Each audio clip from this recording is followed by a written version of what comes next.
Good morning, everybody. We are live on a Thursday morning at 4 minutes past 6. Pumelele Mashicho. Hello, Pums. How are you? Hello, hello, hello. Sure. I thought about the show we did the other day where you and I ended up talking about emotivism for like an hour, and I suddenly thought we we can really go down a rabbit hole, you and me. Huh? I mean, it doesn't take very much.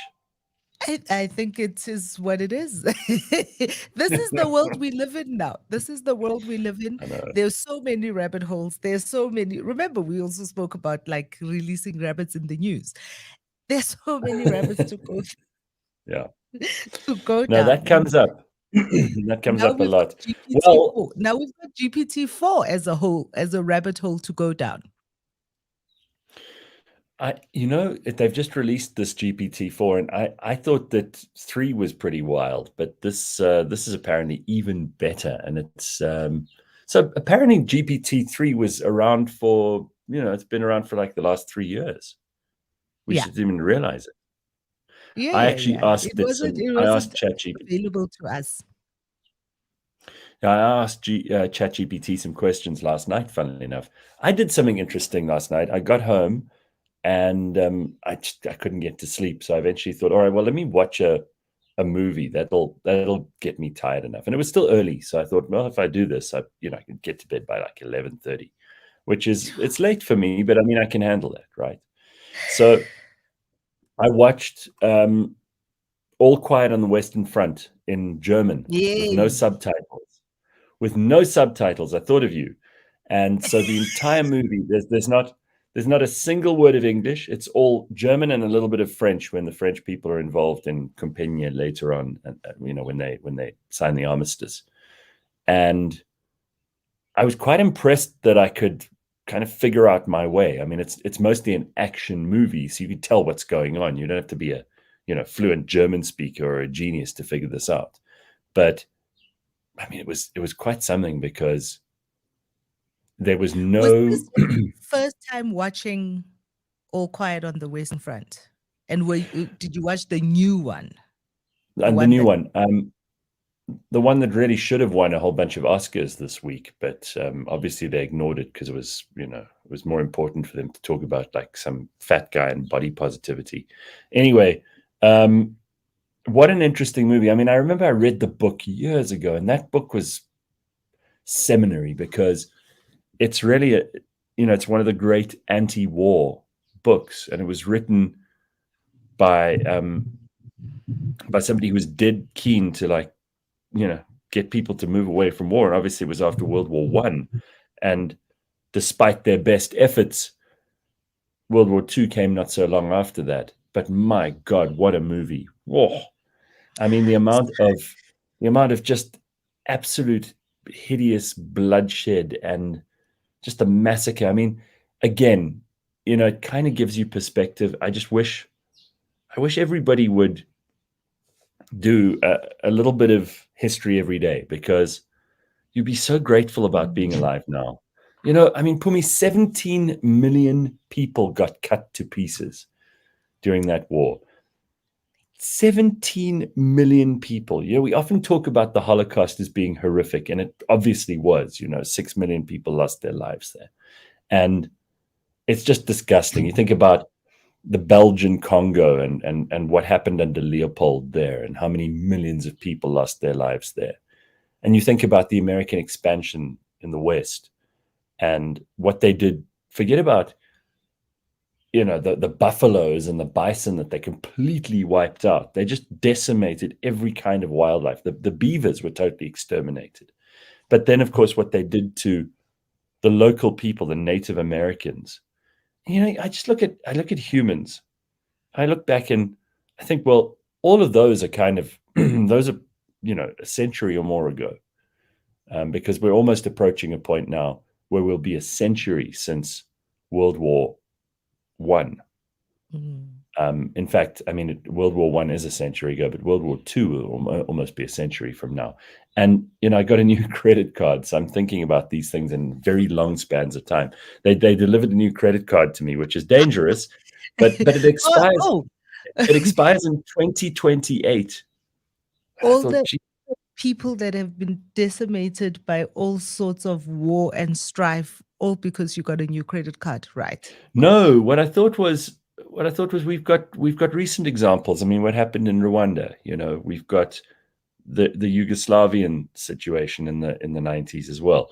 We have Afghanistan and Iraq and what's going on in Ukraine and Russia right now. And you think, Jesus, don't we learn? Are we so goddamn stupid?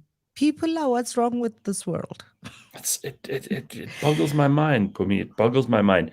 World War One had to have been the greatest mass slaughtering in a conflict situation that has ever been recorded. I mean, the battle site at Verdun is still there may be grass growing there now, and what look like little ponds, but those are the remains of craters Yeah, that were. if you go to we don't even have to go far. If you go down to Isandlwana, if you go down to Blood River, if you go, Mhm. there it's horrendous what people can do to each other. It reminds me, Bob Marley, in one of his amazing songs, has a lyric that says, "Verbal conflict is a waste of words, and physical conflict, like war, is a waste of Yeah, flesh."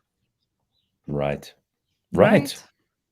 I mean, while I found the And they're movie, young. But when you see these are young what's also kids. amazing about All Oh, Quiet on the Western Front is you see how young soldiers are. well, I mean, at one point they're at school, and then the headmaster of the school announces to them, "Guys, you're going to the Western Front," and they're excited.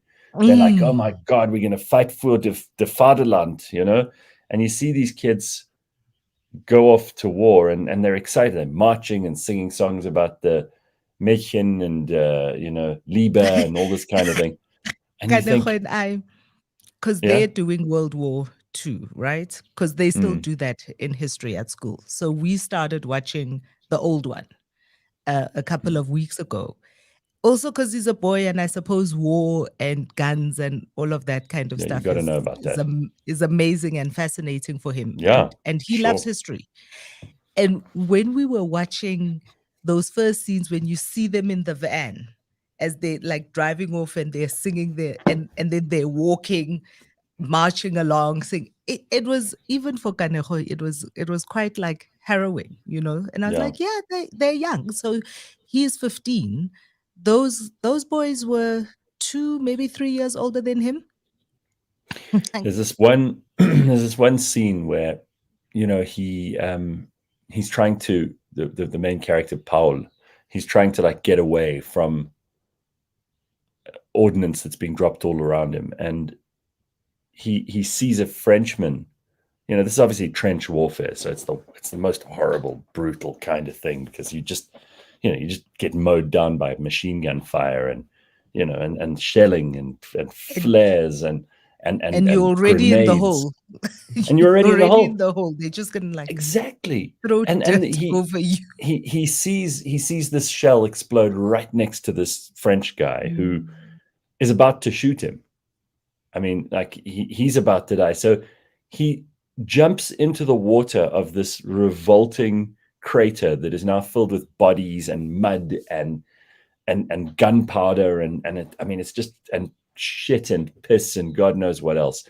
And he wades through this to the other side, and he has to stab this Frenchman to death in order to make sure that the Frenchman doesn't kill him, because this is what it boils down. And he looks at him for a second, and he sees that this is a kid his own age, but that this kid has a picture in his pocket of either his wife and his daughter, or his mother and his sister, or something. Once he stabbed him, and I mean, he takes a horribly long time to die, this Frenchman, and he's spluttering and choking. And I watched this, and I suddenly thought, Jesus, I have the temerity to complain about traffic. Listen here, I think people that this is the other thing about that film. Oof. So again, I haven't seen the new one. Is it in black and white or is it in color? No, it's in color, and it's beautifully made. It really is beautifully made. It's not as long as I expected it to be, because I was expecting a really long, tedious movie. And I have to say, I mean, the stories I'm telling now are revolting and harrowing and may put off a lot of people. But it's also a terribly, terribly inspiring story, because it again reminds you of what happened, only 100 years ago, for God's sake. And so that I don't know if it's the same scene, but in the black and white film, when that when he's stabbing that guy and how long he takes to die. Also, Yo. because this is an anti-war film, Yes. they were making a point. But most films, which is how most of us kind of see the killing and dying of people, we think it's quick. We think it's, but actually it takes even though the human body is soft, it takes a lot to kill a person. Yes. Yes. To stab them and shoot them, and it's not quick. It's not quick like we've come to understand from all the films that we see. It's a gory and terrible thing, and just the brute force of a stab. All that flesh you have to cut through, and it's hectic. Well, there's also okay. this Now thing I about. Can't wait to watch it. Yeah, you will. I think you'll enjoy it also, because it'll force you to kind of get your German back up, because I know you find any opportunity you can to speak a little bit of German. Listen, I was at the opening of the new office for the Friedrich Naumann Foundation. Cecilia, she's radiant and wonderful. Remember, we went with her to Berlin, and I met.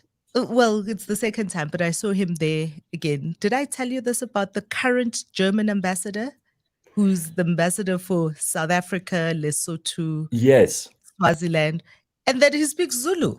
So that's bloody amazing. That's how really wonderful cool. Is that? Yeah, I mean, I can only imagine you exercising yourself in the other two languages that you speak fluently. That's great. So, a Zulu-speaking German ambassador and a German-speaking black girl at the same party. It was quite a party. It was wonderful. I love it. Somebody says here, you don't have to worry, because there's hope for us. I think it's Yonda says, soon all the old farts will be dead, which Muzi says is going to be when things really start to change, and only transgenders and keyboard warriors will be left, and they're not fighting any wars. So yeah, maybe. But we all think, there will always be people willing to get into physical conflicts. You just see it. You see it now. You watch one stupid fight on Twitter, and then you just see people throwing chairs at McDonald's, people like throwing skateboards at each other. Like, it's just people will always find ways to get into physical conflict. DK, and if they can do it on a mass scale.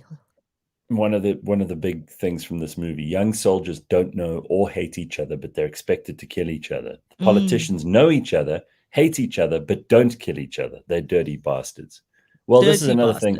It comes up in the movie that the generals and the politicians obviously are so disconnected from what's going on the battlefield. Always are, right? I mean, you see politicians all over the world saying, well, we'll send troops, we'll send military aid, we'll do this, we'll do it. And then they make like a midnight visit when everything is calm and quiet, or when the sirens have gone down. Yeah. And then they're like, conversations. Well, I visited the front. Like, they expect some kind of medal just for being there, when they're the ones who ordered these young men to go there. Who started it? I was at a book launch last night, and but by a friend. You are busy. You really get around, huh? Look at you. Listen, Jesus, I'm so glad I don't have your social schedule. I mean, these days, honest to God, you'd need a crowbar to get me out of my house. And it's not because I'm frightened of COVID or any of that bullshit. I mean, I'm really not. I'm back in the world. But, oh my God, for me to, Phumi, the amount of, what is the opposite of FOMO? We came up with a term for it. The joy of missing out. Yes, JOMO. That's right. I have so much JOMO when I know I don't have to go anywhere. I'm like so excited. Listen to you. You've got like this. You're at the Friedrich Naumann Stiftung. You're at the book launch for a friend of yours. You're in the middle of KZN Monday to Wednesday. I don't know how you do it. And you've got a son. Because it's at boarding school. That's how I do it. Wow, look at you. The joy of not picking up and dropping off. That's what I have. Yeah. Just quickly, Mapelo says, what's the name of the movie? It's called All Quiet on the Western Front. Or in German, what do they call it? Westfront. No. Nichts. Yeah. No. It's als. Let me look. And then we can say it in the original. Because I quite enjoyed doing it in German, you know. I thought that was quite fun. Oh shit, my microphone's been on the wrong thing the whole time. You guys have been hearing the most terrible sound. Is that better? Wow. Oh, God, I'm so sorry. How irritating. I must have sounded like I was broadcasting from World War I. I thought it was Hello, everybody, and welcome to the show. Im Westen nichts Neues. That's the name of the book. Nichts Neues, which means nothing new. Anyway, yeah, listen, Im Westen nichts Neues. You went to a book launch and I interrupted you. No, oh yeah, so this is part of, and the name of the book by Mike Deke is the author, and the name of the book is Collegiality. The future of leadership is collegiality. We're going to speak to Mike about that book soon. The publisher nice. Yeah, awesome. But you and Muzi know Mike Deke from years ago, right? Well, Muzi grew up with him. He is, and Muzi told the story. Muzi was hosting the launch, and Muzi told the story yesterday that Muzi has lots of brothers and sisters, but for his father's lineage, as Muzi puts it, first is his sister, and then it is Mike, and then it's all the rest of them. So that's how close they are. Wow, jeez. And but his entire book, and he's a fantastic business leader and has done incredibly well in business in South Africa. And he talks about the things that he's had to unlearn as a leader. And one of his biggest things, and hence the name of the book, is that the future of leadership, if you're going to be a good leader in any environment, whether it's business or home or in your life, it's going to be about being collegial, being able to have tough conversations without being a dick. He doesn't say that, obviously, because he's a much nicer person. But one of the things that he talks about, and he says it's not in his book, and it's because they made a decision with his editor to leave it out, but that the world would be so much of a better place if some countries, the leaders of those countries, learned to be collegial with each other. we can't even get the leaders in this country to be collegial with each other. I mean, we'll be talking to Herman Mashaba a little bit later on, because obviously there's this national shutdown that the EFF are going to push for on Monday. I heard that already they are, arranging tires on like Catherine Street and all kinds of things. So on Catherine, that's just down the road from here. That is not true. Exactly. That is not true. That's what I heard on the news yesterday. I mean, it might be fake news. This is the problem. You never know, right? Sounds like fake news. But we've got a clip of Julius Malema criticizing Herman Mashaba. And it's not like he's criticizing. And look, I know you also have issues with the way Herman does things, and you have a valid point to make. But you at least make the point about Herman's argument. You play the ball instead of the man. Julius seems to play the man instead of the ball at every given opportunity. And yeah, but that's what he wants. I know, but Julius doesn't have a collegial bone. Right. It's the opposite of what Mike Deke is talking about in his book. And I just feel like all of our leaders are so amateurish about what they do in this country. I mean, even in the comments section here, Thurence Cameron says, your opinion on the Gaten McKenzie, Herman Mashaba, Helen Zille, Biz Africa interview, please. Now, I haven't seen this, but they accuse the DA of saying that they will form a coalition with the ANC if need be. Why should the DA not be allowed to form a coalition with the ANC if they think that's the best way to rule? I mean, if you take the good and the bad from the ANC and the DA and you wrap them up, they are still the biggest two parties in the country. Maybe together they can be a check and balance on each other and get more done than all these rats and mice parties. But of course, people also, because we're obsessed with individuals rather than the parties. I mean, nobody knows what the party manifestos are in the whole world except you, Phumi. And Thurence also says, off topic, Helen Zille is the stumbling block to a coalition government. Now, here's this one old lady, because that's what she is. You may hate Helen Zille, you may love her. Here's this one old lady who's still like the boogeyman to all these other rats and mice parties, because this woman single-handedly showed the greatest ability to grow a party in the last 15 years, all on her own. One woman, and everybody in these small parties is terrified of her.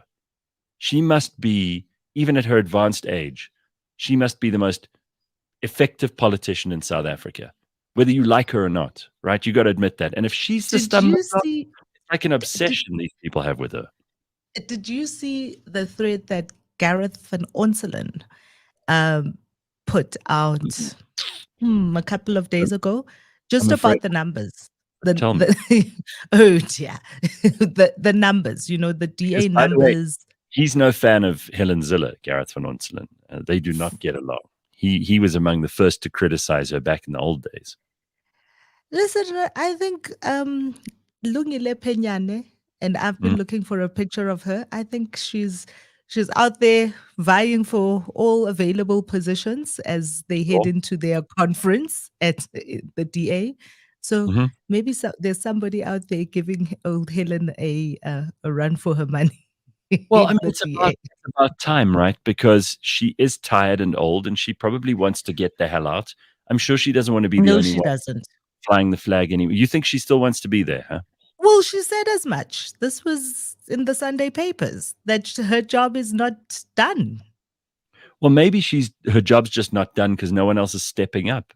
I mean, if it was her time and there was a successor, and maybe it's her fault for not grooming a successor. I mean, they tried with that really disappointing Musi Maimane, but that didn't amount to anything. So maybe she's desperate for a successor, but she can't leave until that happens, because she'll leave this vacuum and then it'll be filled by a loser. I don't know. I mean, I'm more impressed with her and the fact that she has been cogent and she's been consistent every step of the way. You don't have to like Helen Zille. You don't have to agree with her, but just admit that in terms of all the standards we create all over the world for politicians, she actually bats way above her average on almost everything. And as a woman who's constantly being, criticized for her personality and her gender and her age and God knows what else, she's actually done a very good job. I mean, compare her to Cyril. Compare her to Cyril. I mean, like, he just sits there. He's like a lump. He just, Anyway, I mean, we'll save some of this for the burning platform. There are lots of opinions here. Can I ask you quickly? Are you just because you're very sensible about these things, and there are a lot of people who are very nervous about Monday with the national shutdown, because the EFF have pretty much said they're going to go around to businesses and they will loot and attack any businesses that are open. And there are people in this country who are genuinely afraid, because we know our police force is useless, and there are other people who are actually ready for a fight, which worries me even more. How do you feel about this, Pums? I actually didn't even realize that Monday was the 20th until a couple of days ago, when we were looking at diaries, trying to set stuff up. I didn't even realize Monday was the 20th. I'm quite ambivalent about it. I think people are afraid because our government is useless. People are afraid because we know that we can't trust the police. And this is exactly what Julius and his, and his bots need. They need exactly that. And they're trying. I saw some clips of the press conference yesterday, and really they're trying to goad everybody into this fight. It's like, it's not a march, it's a protest. We are not going to be peaceful about it. All of that is just like, oh God. But that's what they want, right? That's exactly what they want. Is they're itching for a fight. But we were talking about the war earlier. None of those people have ever faced down flying bullets. Most of them don't even know what tear gas feels like. No. They really, really are people with struggle envy. And that's what they Julius even made the comment that it's gonna be like, you see, because March 21, as you know, is Sharpeville Day. Human Rights Day, Sharpeville Day, yeah. Gonna be like Sharpeville. Let them come with their guns. Suga. They just, and then I saw the taxi driver saying, "Don't you dare fuck with us and our business." I saw people there.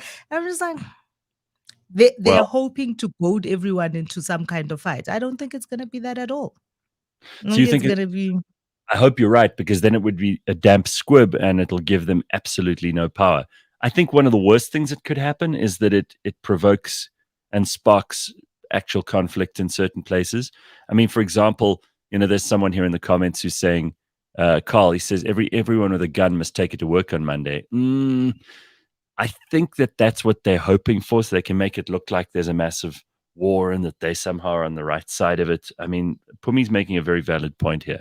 Maybe it'll just be a big nothing burger. That would be the best possible outcome. Right? I mean, already we know, South Africans, all of us, the day before a public holiday that extends the weekend into a super long weekend like this is usually a quiet day anyway. It's a quiet day in the shops. It's a quiet day. Listen, everyone off. Everyone can see right through their ploy here. The reason that they're doing it on Monday is because it's pretty much a dead day anyway. So it'll look like they've mobilized people. But actually, a lot of businesses have already given themselves the day off. And they've given all their staff the day off. So a lot of people won't be going to work anyway on Monday. Apparently, it's a school holiday. It is a school holiday. It's always a school holiday. On a Monday, schools will try anything to get out of like a school day. If it's a Monday before a public holiday, if it's a Friday after a Thursday public holiday, it's not going to be, like... People, and here's the thing, right? We know the numbers. We know what the unemployment numbers look like. We know that there are a lot of people hanging out in the townships anyway because they don't have anywhere to go because they don't have work. Is it gonna, are they gonna create a spark of violence? Maybe they will. But I don't think that they're going to get the kind of traction and reaction that they are hoping for. There's just too much sentiment against them. Well, somebody in the comments also said that there are tires being put up all over the place and they're actually taking them away. Don says the tire stories are correct. We're collecting them all over Joburg. And someone else says, I heard they're already putting tires in key places and people have been asked if they see random tires to pick them up. The word on the street is that they won't have time on Monday. Well, I mean, I saw the police commissioner, right? And I'm only paying attention to this because obviously we've got a business and I don't want anybody having to put themselves in harm's way if there is something going on. And they always seem to do this in Sandton, and that's where we are. So you have to think about these things, even though... Are they going to... I thought they were going to Pretoria, no? Angas, who knows? I mean, apparently the N1 highway... the EFF, for example... They sat on the M1 highway once and just blocked the whole thing. Do you remember that? That wasn't so long ago. And remember that there weren't a lot of people there. No. I think it was a busload of people. I think I drove past it. Yeah, it was like 15 people and the police were nowhere to be seen. Now, the police should just take them away. Just clap them in irons and take them away. put them in jail for a long time, wait till the trial, make it like 8 months from now that they eventually get tried for this, and they can find out what it's like to really be a struggle hero, because that's what they want, right? They want to know what it's like. These EFF people who are completely out of touch with what it's really like to actually face the full might of a government, not just this amateurish Keystone Cops government we have. And if they did, maybe they would stop it and they'd think about it next time. But I think that almost empowered them, because they thought, oh, well, the police did nothing to us here. They won't do anything to us the next time. Who knows? I think that they're a little bit sad that because they do have one trick, and their trick is a big show against whoever, So initially it was all a big struggle against Jacob Zuma, and that's what they were on.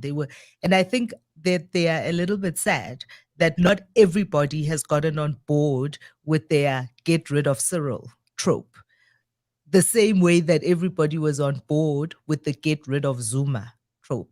So when it was the anti-Zuma march, they were all there. I think you remember this. Everybody keeps putting up the picture of all of them, UDM, DA, EFF, IFP, all of them together, locked hands, and and I think that they're sad that they don't have the same traction this time around.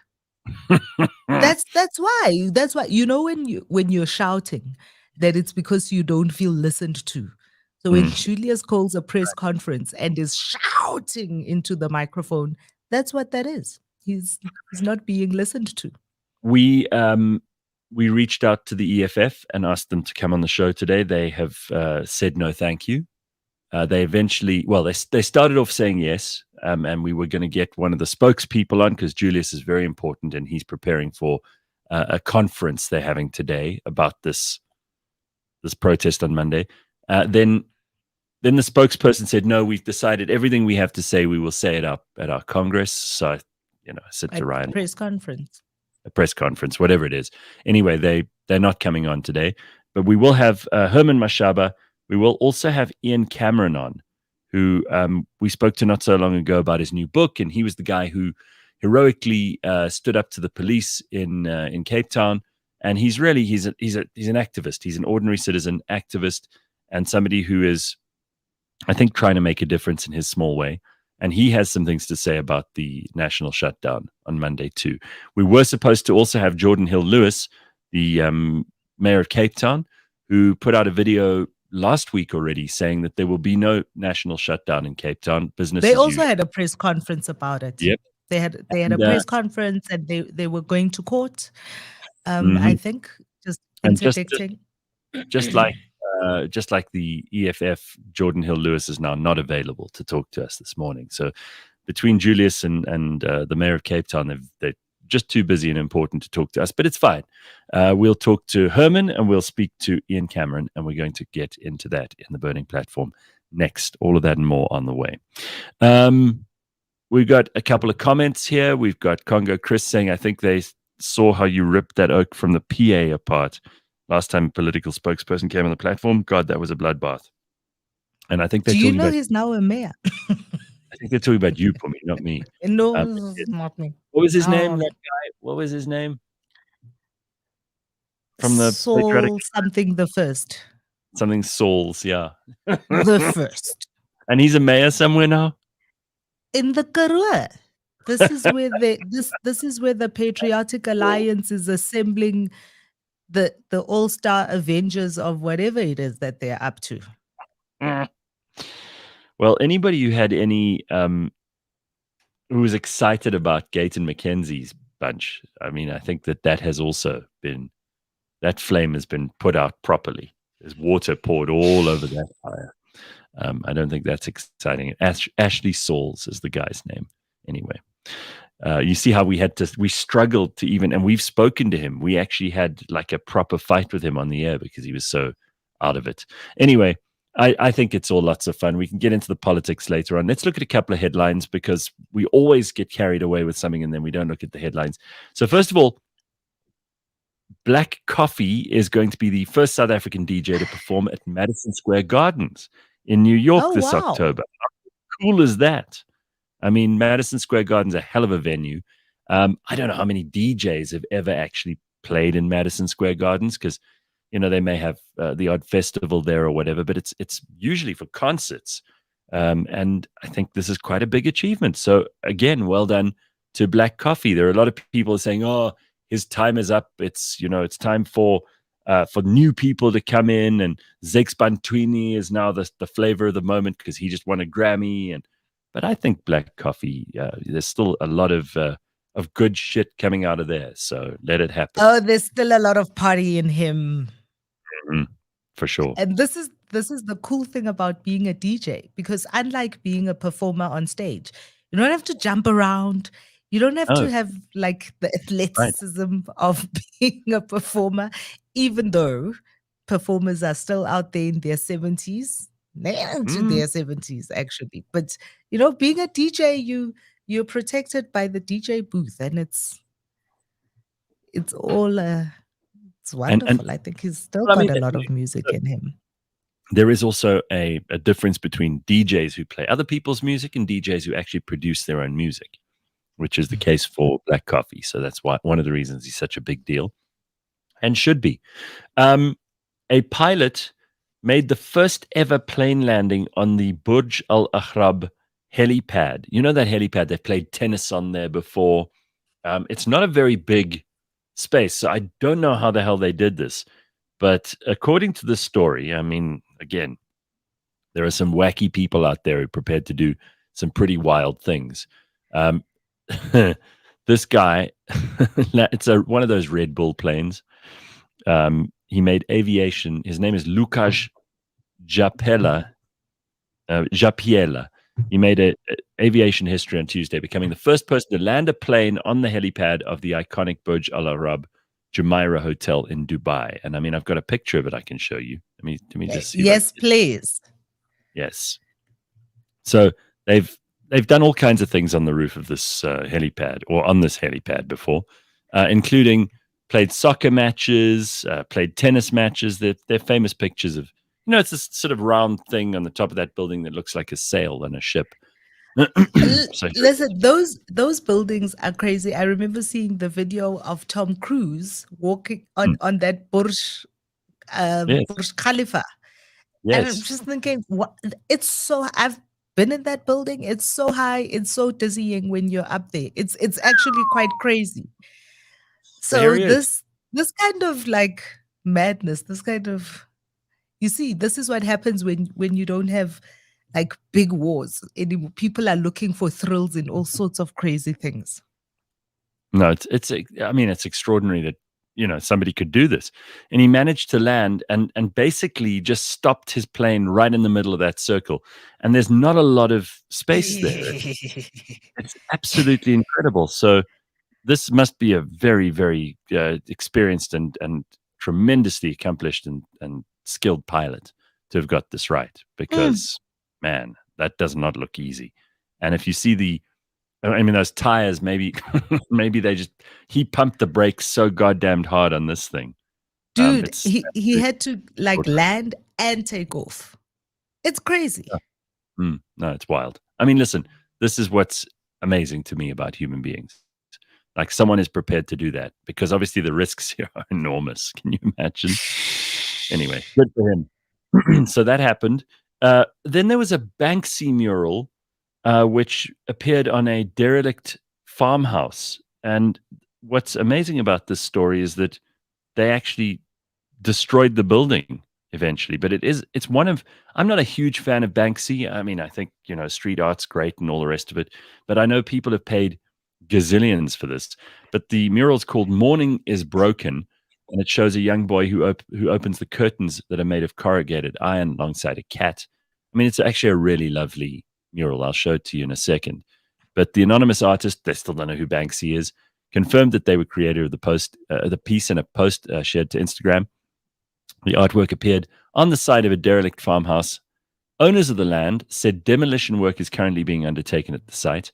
In February, another installation created by Banksy called Valentine's Day Mascara was dismantled by the local council. It was later confirmed the piece would be taken to the town's Dreamland theme park. So they're going to destroy the building, but they're not going to destroy the artwork. So here is the picture. I think it's actually really pretty. It looks like, just the silhouette of a little boy and a cat inside of curtains that have been pushed apart by the little boy. The curtains made of corrugated iron. It's beautiful. I mean, I So I actually wonder really if, like it. like that corrugated iron, this is really cool. It's like when you see, because it was there, the iron was there. It was like a broken piece of corrugated iron against this, and then just making that little boy and cat. Right. It's quite a wonderful way of seeing, No, right? it's So lovely. looking at those two pieces of corrugated iron and thinking, oh, that looks like a curtain. Maybe somebody opening a curtain. This is genius. I mean, this is why the guy is, one of the most famous artists in the world right now, Banksy. Anyway, they are destroying the farmhouse, but they're going to save the mural and they're going to take it to a local park or museum or whatever, because it's extremely valuable, of course. Mm. So there we go. Another beautiful piece of art that just appeared, because this is what Banksy does. He doesn't warn anybody. He goes in the dead of night and does his work, and nobody ever knows it's there until the next morning when they wake up and they suddenly have this £1 million artwork on the wall. It's pretty cool. Oh wow! Wow. Listen to this. Adam says the pilot that in question for the Burj Al Arab, this pilot did 680 landings on a template before landing on that hotel room. What? Yeah. So I mean, wow. Yo, What? 680 landings to practice so you get it exactly right. This so when you do these kinds of when you see people who are doing these kinds of things, like landing in a precarious spot, or even like when you watch gymnastics, right? So when Mm, they do their triple jumps and whatnot, I always think about the practice, because you mm, have to practice. You're not doing it just for the first time.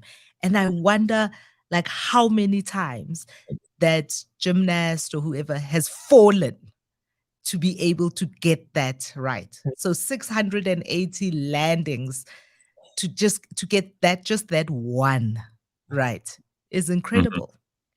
No, it's amazing. Congo Chris says Banksy's overrated, vacuous pop art nonsense. The fact that his work is valuable is antithetical to what he set out to achieve in the first place. Hey, there's always going to be a critic, Congo Chris. There's always someone who doesn't like the work, right? Haters go hate. Haters go Well, hate. I mean, this is the nice thing about art is it's so subjective. Someone might pay £1 million for a painting on the wall, but you and I might hate it. They think it's worth $1 million.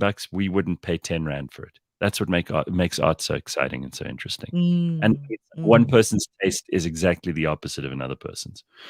And mm. Brian May, who has been doing his damnedest to be as important as his once, bandmate Freddie Mercury, has finally been acknowledged by King Charles III and received a knighthood.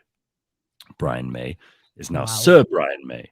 So isn't that exciting? You care about So that? do you think that's the bribe for performing at the coronation? Well, I think he's performed a couple of times at the party at the palace and so on. So, Queen have been a big part of performing with the royal family's events over the years. So I'm sure that this was a long time coming. In fact, Yeah, but there was a queen there. Brian May was probably going, "What the fuck do I have to do to get these people to give me a knighthood?"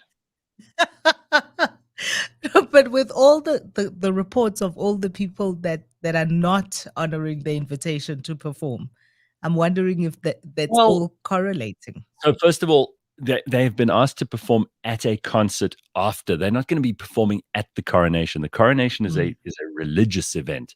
So it's not Mm. like Elton John's going to be sitting there going, "Hand of sea to me, you lived your life like a candle in the wind." You ask Brian May to come out while the crown's being put on the king's head, and it's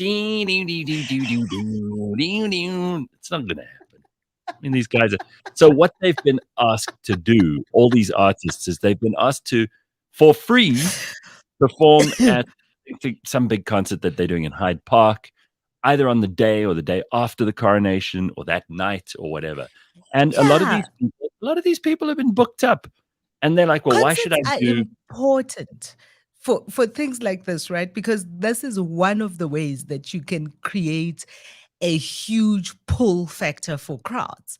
because otherwise people aren't interested. Like, you know, people won't go to church for their own soul salvation. Now they must come sit through a whole series of a heavy crown putting on top of a person's head. So you've got to give them a carrot. You've got to give them a big carrot. And concerts.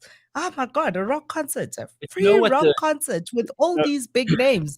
That's the way to get like hundreds of thousands of people interested. I am a traditionalist. I love some of these things. I love the fact that there's still a king somewhere and that there are going to be soldiers marching in fancy uniforms and that there'll be pomp and pageantry and all that stuff. I like that. I mean, I might not be the biggest royalist in the world, but I'm certainly not an anti-monarchist. And to me, it's always hilarious to see these Brits who go out into the street, because this is just way too far down the track for me. I would never do this. But these ones who set up tables in the street and they make horrible, horrible British food. And then they put up fucking bunting. What is it with the Brits and bunting? Those little triangular bits of colored paper or whatever that they put down the street. They just love that. They love doing that. And then they all sit outside and drink tea and red, white, and blue bunting. Yes, always. And then they interview people for the TV news, and they go around to these horrible little towns where, this is the most exciting thing that's happened in 70 years in that town. And they'll go up to some old lady, and they're like, "Hello, ma'am. Are you excited about the coronation?" And this little crooked, bent over, hunchbacked, snaggle-toothed woman will go, "Oh, I love the king. It's my favourite thing in the whole world. I get so excited with the coronation." And you think, wow, nothing's changed. It's still the 1400s.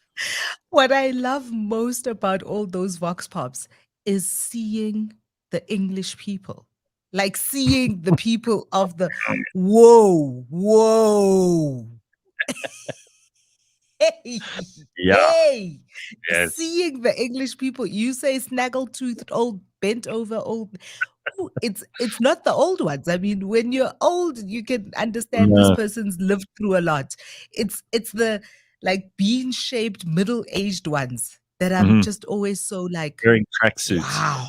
Wearing tracksuits in the middle of the day with like a pram. Those prams that are like 3 children in them. Wow. And the hair tied up on the head. And then you ask them, "What are you doing today?" And they go, "Yeah, but no, but yeah, but you know, but yeah, but no, but." And they can't speak properly. It's unbelievable. Mind blowing. Also, to hear the English people speaking English. Wow. Well, there's so many different. The funniest thing about English, right, is that there are just in England. Forget about Scotland and Ireland and even farther flung places like New Zealand, Australia, South Africa, or wherever else the British Empire used to go.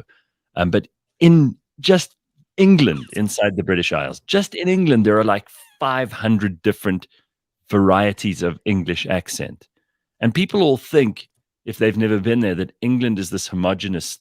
Please, a Cornish English person has nothing in common with a Yorkshireman, who has nothing in common with some Cockney from Essex, who has nothing in common with, someone from Hertfordshire.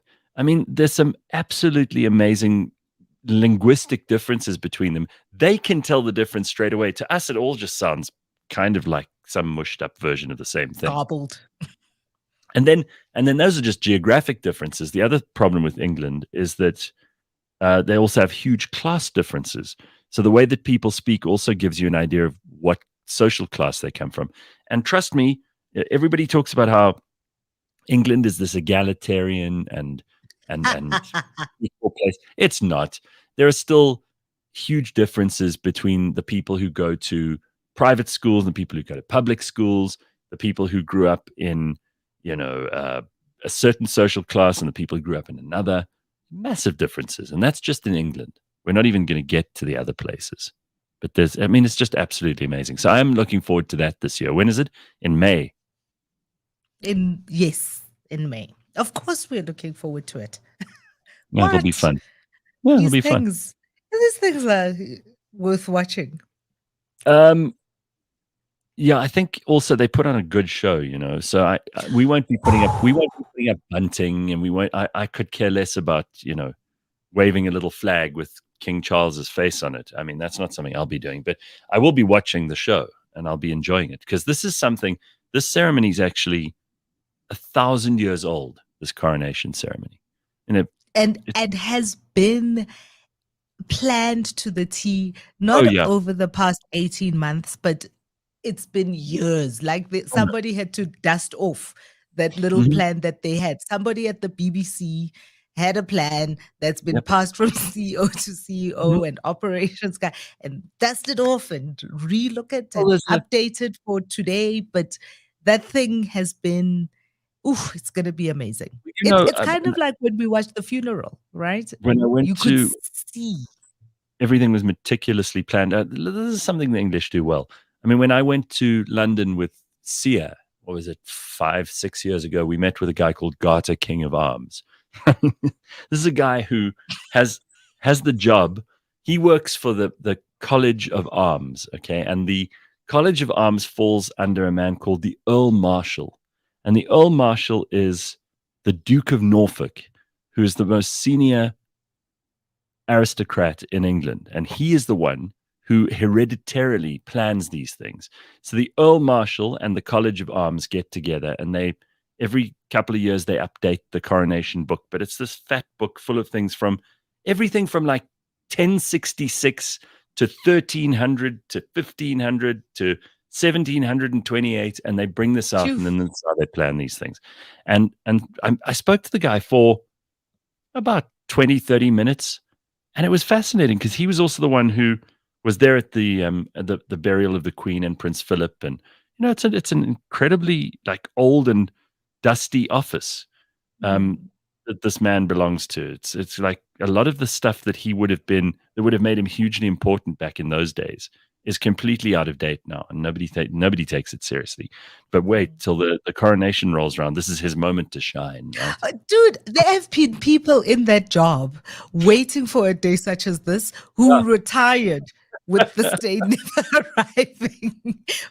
Can you imagine? Can you imagine having a job that you're like prepared for Yeah. this moment and Mhm. you are there waiting? Your entire career comes and goes, and this moment doesn't come.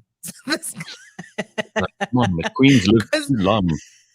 But I mean, that's kind of how that's sort of why I like King Charles and everybody else doesn't. I feel sorry for the guy. I'm like, this poor man is in his 70s.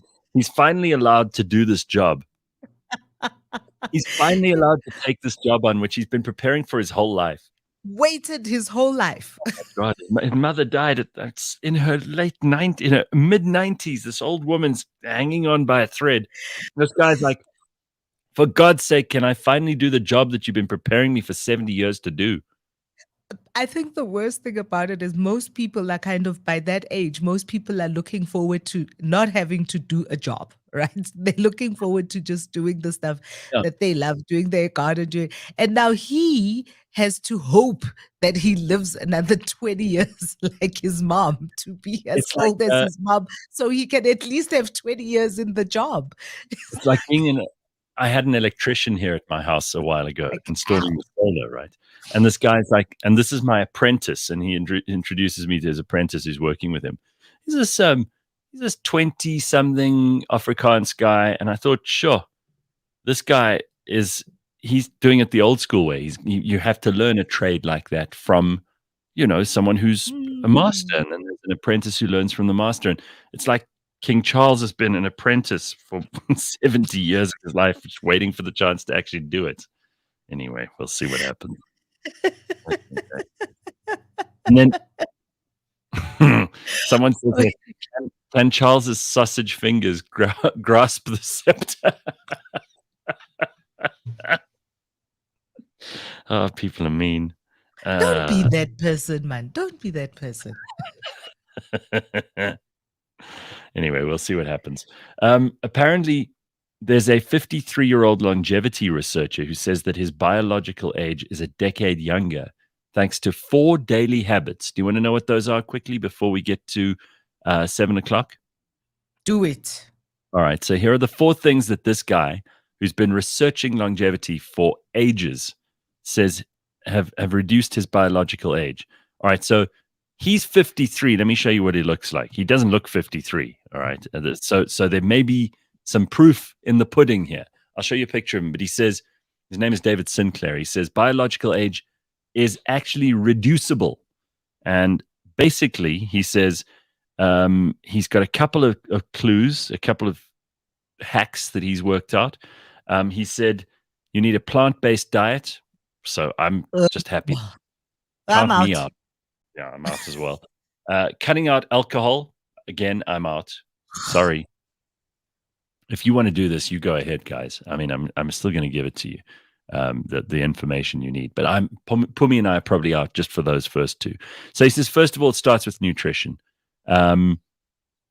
He's written a book called Lifespan: Why We Age and Why We Don't Have to. Apparently, he said he drinks 1 or 2 green tea matchas daily that are prepared by his partner. They have got molecules in them that prevent cancer, among other things like anti-inflammatory properties. He says green tea consumption may be linked to a lower risk of stomach cancer. So first of all, do that. He also says he takes a bunch of supplements. He does intermittent fasting. He's cut back on the frequency of his meals. I try to pack my main meal into a few hours of the day wherever possible. And that period of fasting also has great benefits for my estimated biological age. He says you've got to reduce stress and avoid horrible people. Now, this I agree with. This we should all do. Should do. And we should avoid being horrible people. Yeah, absolutely. And then, of course, exercise. So it's eat properly, avoid bad people and stress, exercise regularly. And what did I leave out? Intermittent fasting. Okay, so if you can do those 4 things. So let me show you what this guy looks like. This is supposedly a 53-year-old, okay? And if you think that he's full of shit, then obviously don't follow any of these rules. But this is the guy. And frankly, to me, he doesn't look 53. So he might be onto something. I just don't know what a green tea matcha is, but maybe I'll figure that out along the way. There we are, 53. What do you think, Phumi?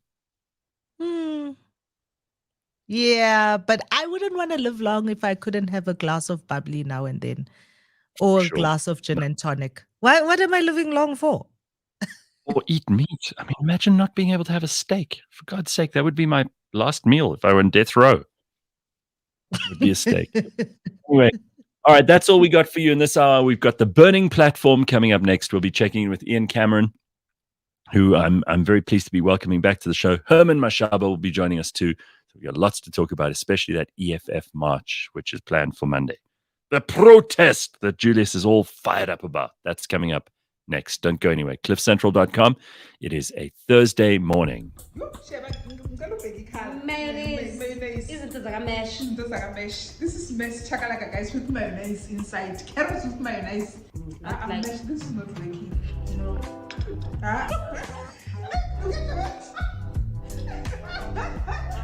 You know, when we started planning this Cliff Central braai, the initial contribution was supposed to be 150, but people were like, no, it's too much. So we decided to go with 100 Rand. And then today, day of the braai, I get people coming to me saying, where's the wine? Where's the vodka? What did we even get for the $100? I don't know. We got some chips, we got some meats. Yeah. We had 1 Coke. I did hear some people scream and Mash running around like something was on fire. At some point, it was feeling a little bit hot, and I noticed that the flame was on fire. Mash burnt the meat. Okay, fine, Mash burnt the meat. I don't know how else to say it. Mash absolutely burnt the meat. The pork was black. The chicken was charcoaled. I found this to be very disturbing. The bum brought some salad. We made some delicious chakalaka. I wanted to add some mayonnaise, but of course there were some issues with that. We had a bit of a conflict. But above all, it was an amazing experience.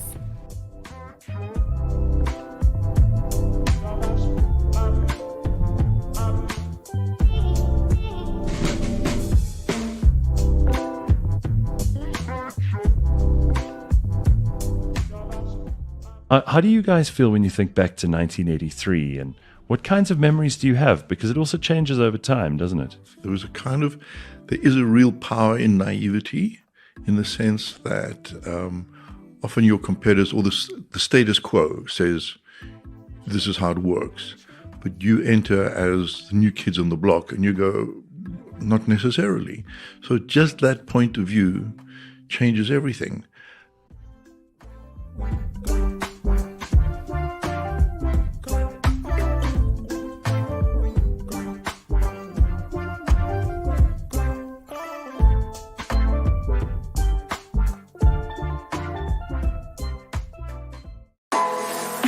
This week on the Auto Trader podcast.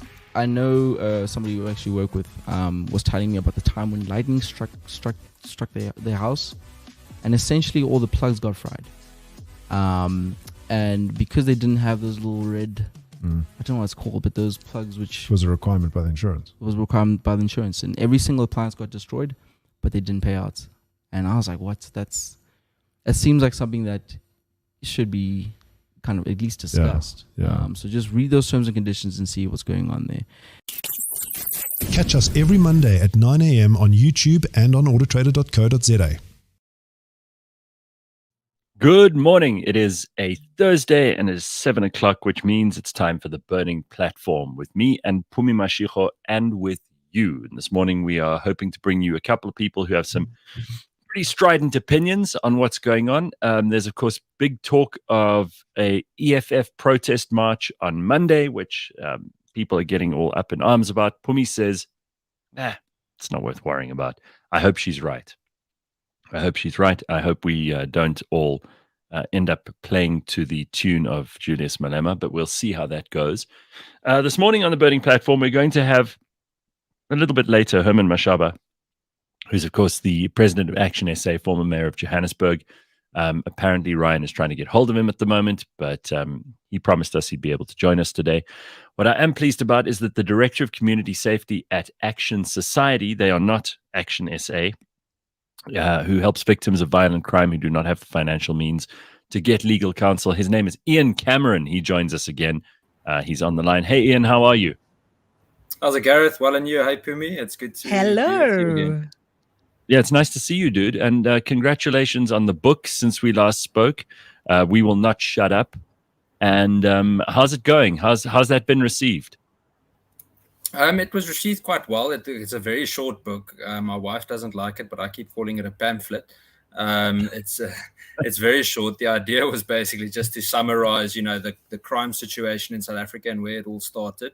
I think, it's important that we're not naive about the current situation with regards to violent crime in South Africa. And what I basically did there is that I took each commissioner over the past 20 years and showed how political interference slowly caused this cancer to spread in the criminal justice system in the broader sense throughout the country. And it was received quite well. Obviously, certain mainstream entities weren't too interested in selling it, but generally it was received very, very well. So you self-published the book, which is very brave, and actually takes a lot from a person who is not a publisher. But when I read the book, I wish you'd spoken more about solutions. You spend a little bit of time saying what we can do about it.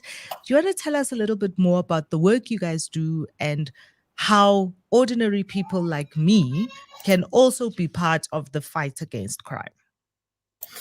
Yeah, for sure. So it was long story, but let me get straight to the solution. So we actually, and I can use yesterday as an example, we spent time in parts of the Cape Flats yesterday, and today I'm actually heading to Atlantis.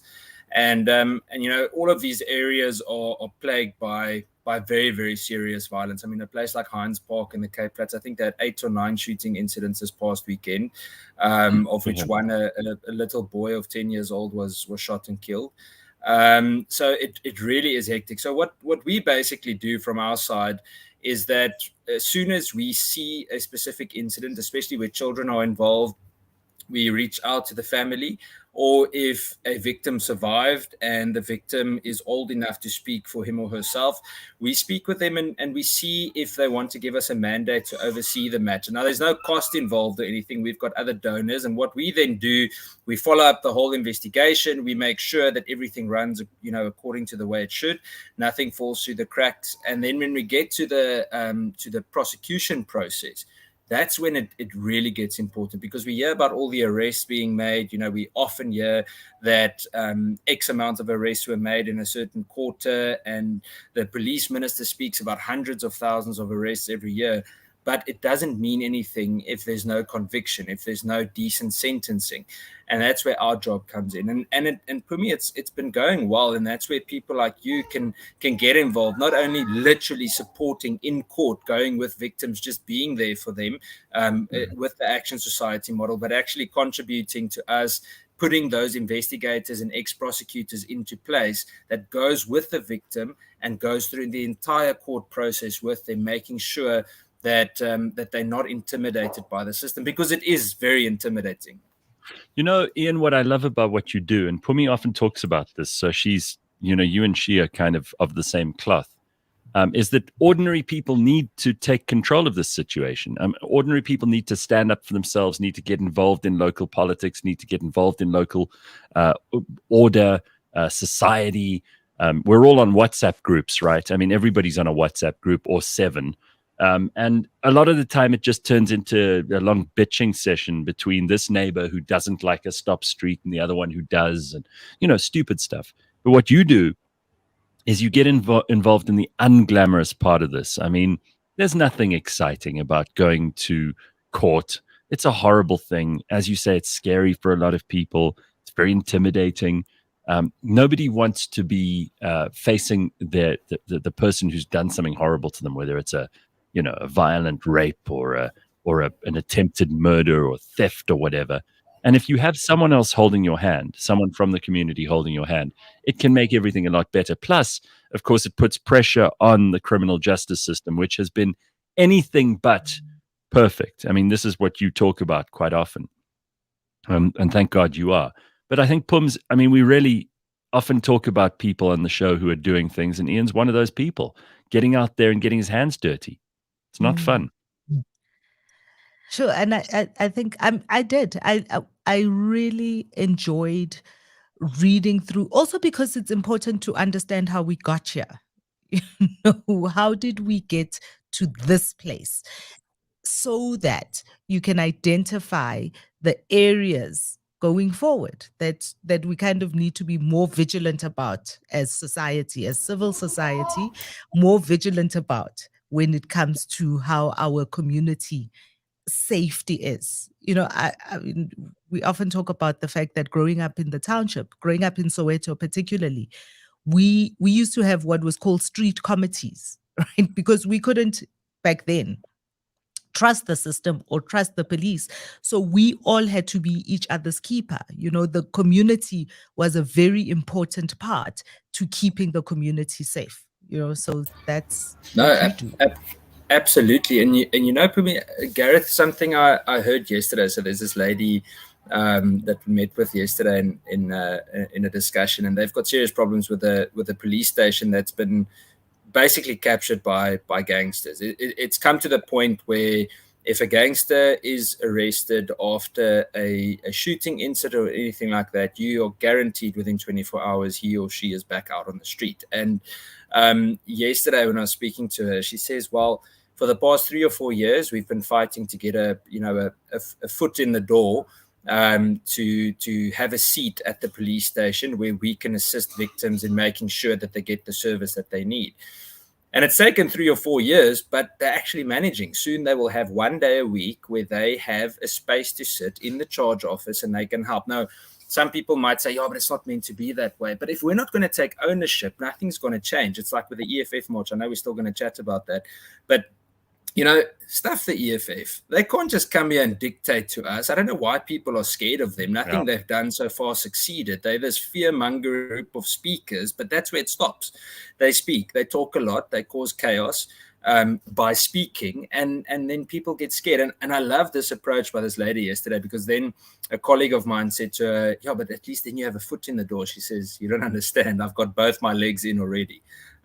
She says, we're here to stay. I mean, I've got nowhere else to go. I'm not going anywhere, and I'm staying right here. So regardless of what happens, and I love that, that's what makes us different to what I read about Venezuela or what happened in Zimbabwe.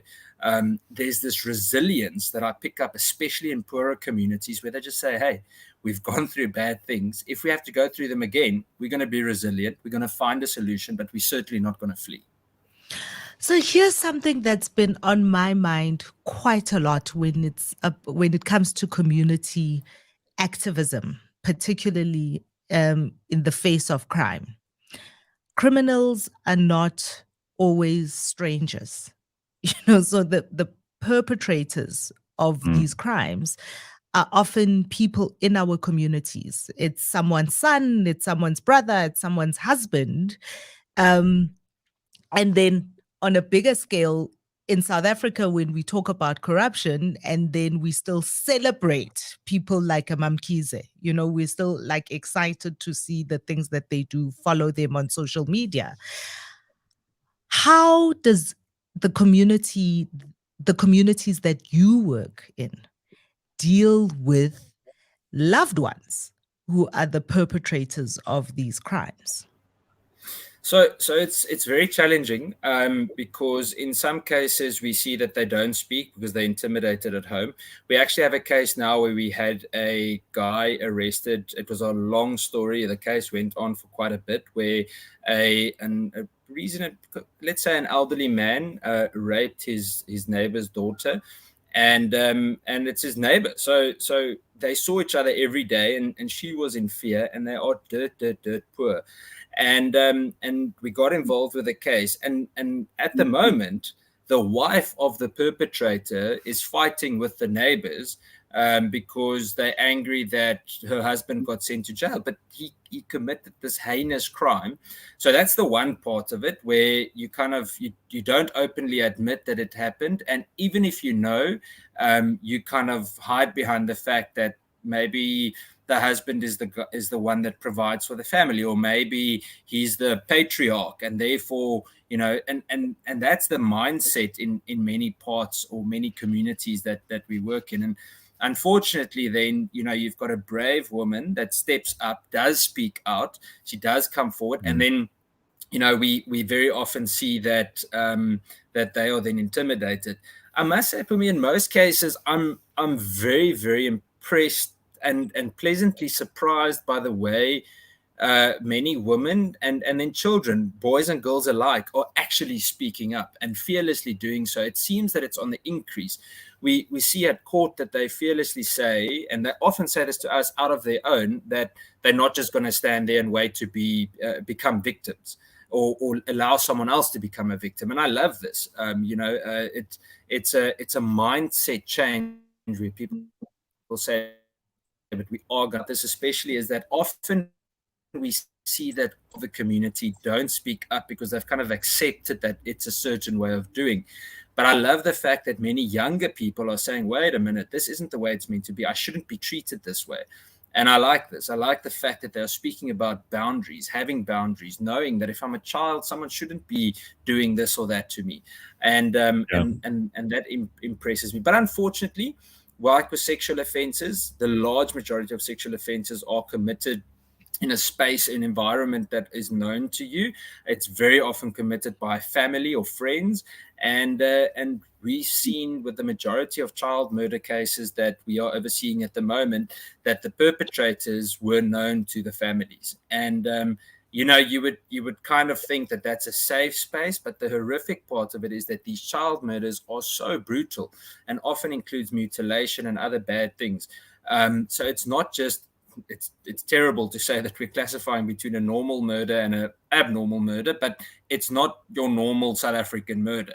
What a horrible thing to say out loud. But it's really come to a point where it's very serious, and it is increasing so much. I can't tell you just the last 6 months how many more murder cases where children are the victims, are we getting to oversee? It is absolutely horrendous. Sure. Ian, a lot of people are talking about this EFF protest. Let's get this out of the way. They're talking about a national shutdown on Monday, the 20th of March. You already said you're not intimidated by them. You think that they're all bark and no bite. For some people, though, it's not so much that the EFF themselves are dangerous, but that if they were dangerous, the police would be able to do nothing about it, right? And this is the problem. And you talk about the police. We talked about some national commissioners earlier. I heard the police commissioner on the news yesterday saying, oh, no, don't worry. We've got plans.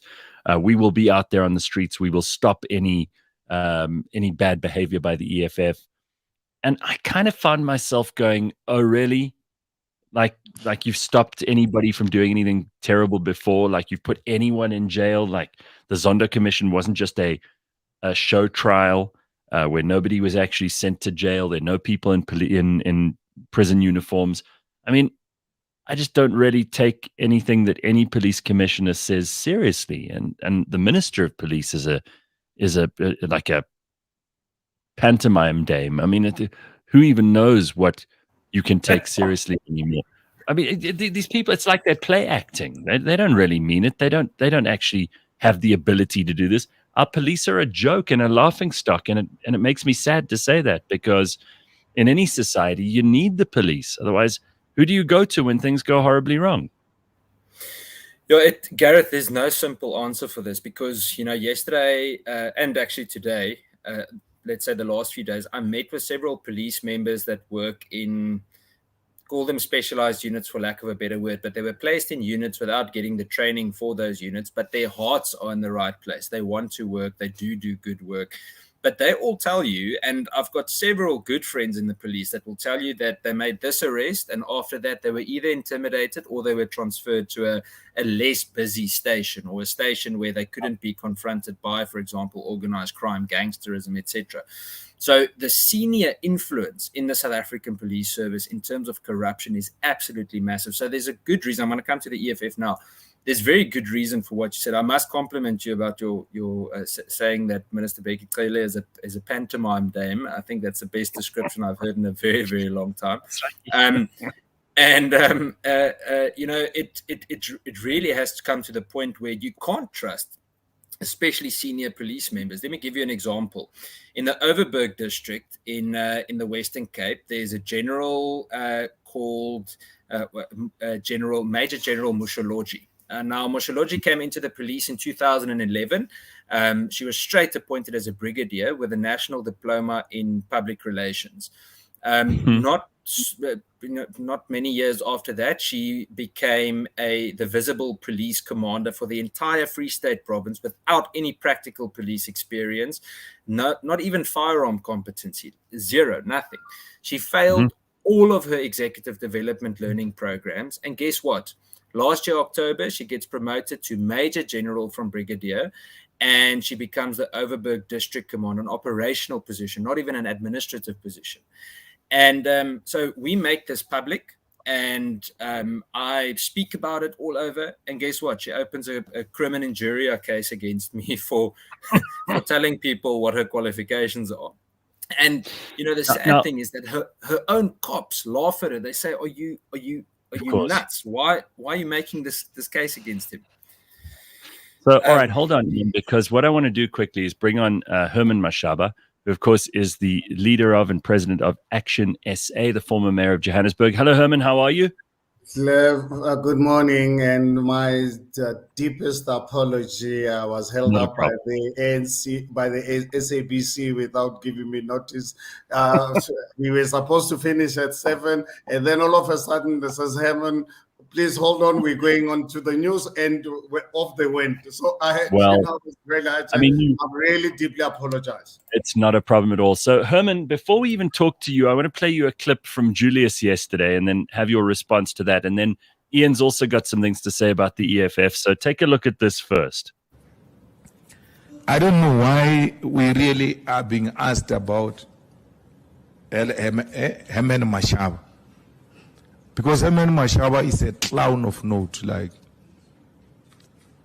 it's just a matter of time, man. Those are irritations that come with democracy. Bohemian. I mean, his political party's ideology is what? So I have no time for Herman. Herman is like these other loud noises that are. What will Herman do, for instance? Because when Herman speaks, you must ask him. But they're saying the shutdown is going on. What are you going to do when? What will he do, Herman? There's nothing he can do. Nothing. Unobulela nje. Unoncha moya ofisha. Unandrive bulela. Abulela selo. So Herman Agazar just said he will never tell us anything. He won't do anything. All right. Well, I mean, there he is barking again. We don't know whether he's got a bite, but Herman, your response to this? What do you say when Julius says you're a clown? Well, I think I'm happy to really be the clown that's busy, obviously, disrupting the nonsense that has happened over the last 28 years. It's not going to be politics as usual, where we are governed by people who've never really produced anything in their lives. The only thing that they know is to really go out and insult people and cause havoc in our country. Just imagine, to colleagues and fellow South Africans, someone who says he's having this shutdown because people are unemployed. But at the same time, you're calling for businesses to close. You're asking school children not to go to school. What kind of logic is this? In a country where in 1996 a constitution was passed where protests are enshrined as a part and parcel of what South Africans are entitled to do, that you cannot really force it on other people. And it is barbaric. We don't really live in a stone age where other people don't have right. We don't live in a dictatorial environment. So I think Malema is used to that kind of politics where they believe whatever they say, people must jump. It is not longer the case. We are going to hold them accountable. If they come out with plans that are not acceptable, we are not. I remember 2-3 weeks ago, they sent me a letter asking Action SA to join their march in the shutdown. Actually, after when I looked at it 5 minutes later, I said, this one does not even deserve to receive the response. So I never even responded to it. All right, but you have worked with them before in the city of Johannesburg and all the rest. I mean, when these are the former coalition partners or whatever, when they start talking about you in public like this, I mean, it's what Phumi and I were discussing a little bit earlier. There seems to be no collegiality, and it seems to all be about personality politics. Do you believe that the EFF's protest on Monday is going to disrupt things? And what will you be doing on Monday? I mean, are you going to, like Julius says, what's Herman going to do? Are you just going to carry on business as usual? I am going to carry on as business as usual. I don't really support their protest because it's got an element of violence in it. I would not want to really get involved in violence. When I live in a democratic environment, I have a constitutional obligation to ensure that I respect the rights of law-abiding South Africans. So I will not really get involved in chaos and coercion, because what Malema and his people are promoting, it's anarchy. So I don't want to really be part of anarchy. So my life is going to carry on as usual. And I'm disappointed in President Cyril Ramaphosa. I wrote an open letter to him that he's really failing this country. This is the time when President Cyril Ramaphosa should have come out every day to assure South Africans of their safety, to say those who want to go to school, those, in fact, not those, actually school children must be forced to go to school because Monday is not a public holiday. They cannot be stopped by Malema do not go to school. And schools and teachers who do not come to work, they will face consequences. But Malema and his EFF, they can carry on as long as they respect the others. Businesses to open and assure them of our law enforcement agencies to do what is right. The man is gone. I don't understand why the President I hold him accountable for this. Of course. I'm not surprised that he hasn't spoken to us. He never speaks to us anymore. It seems like, he's never addressed a whole bunch of things that we keep asking ourselves. Is there anyone in charge? Ian, what are your comments about, first of all, what Julius had to say there, mostly about Herman, but also about what Herman's just said? We were talking about how we can't actually trust the law enforcement people to do their job because they're not competent in so many places. That's where we were at in the discussion when you joined us, Herman. What do you say, Ian? Even if good morning, Herman. Even if the EFF, even if the police were competent, they don't have the resources to do what they need to do. It would be physically impossible for them to handle a situation like the July 2021 riots. In fact, they're worse off now than they are then. Remember, just as a small example, before I get to the EFF, the police in South Africa used to do their maintenance competency shoots once a year. Then they didn't have enough ammunition. It became once every 2 years. Then they didn't have enough ammo again. Now it's once every 5 years. So it's something basic like that they don't even fulfill properly. Now, in terms of the EFF, look, in terms of the comments that they made, if the EFF says that about you, you're on the right track. So if the EFF or trying to criticize you or get under your skin, you're on the right track. Then you've already hit them hard. So I always, when I get attacked by people from the EFF, when I called them terrorists yesterday on social media, then I know I've struck a nerve, and I know I've said the right thing. Then I know I can take a position of, let's call it, the high ground. And look, we all know that Mr. Malema is not a man of integrity. We know who the people are that he surrounds himself with, how he behaves himself, how he treats other people, the way that he speaks to other people. So yeah, with that, if he says the things that he said, he's actually just telling us who and what he really is. In terms of Monday, I'm not worried about the EFF. I'm worried about other elements that abuse the situation to commit crime. And that's where it becomes dangerous. That's where you've got opportunists that jump on, one tire burning becomes 20 tires burning. And then you've got people that start looting shops or something else.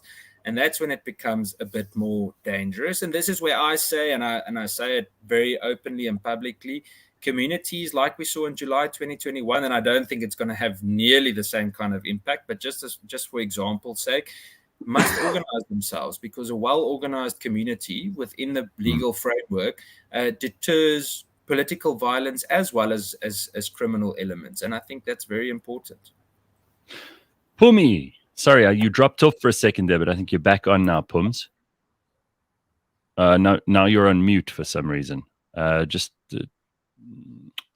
know Pumi's got lots to talk about here. She dropped off for a sec. I don't know what the hell's going on in the studio. All right, Herman, just quickly, someone here says, Peter says, sorry, Herman, there are no consequences in this country, especially for politicians. I think that's true. That's how a lot of people feel. Well, I think there's nothing further true than that. If you look at a big percentage of ANC people in Parliament, if you look at our Parliament, it's a crime scene.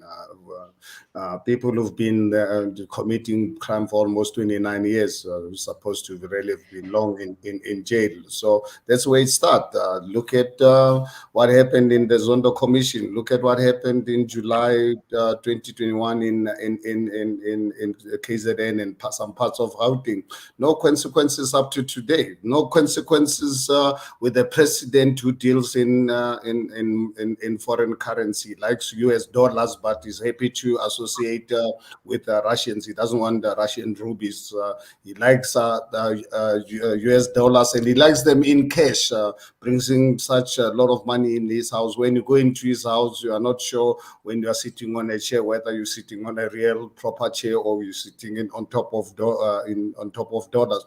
These are serious cases. No consequences. So I think when you live in a society like this, I really hope and I pray that the sooner 2024 can come out so that we are mobilizing South Africans to democratically remove this criminal enterprise called ANC, so that we can put the right people in our law enforcement agencies. I think South Africa has lost good policemen and women, intelligent officers, because obviously refusing to be part of this criminal enterprise. So we are talking to them as Action SA to prepare themselves. Come 2024, ANC is not going to be in government in this country. They will try their best to go into a coalition with the EFF. We're working hard to wake people up so that we go out and vote, because the 2024 elections are going to be a watershed for this country, because we will have ANC government post 2024. South Africa is gone.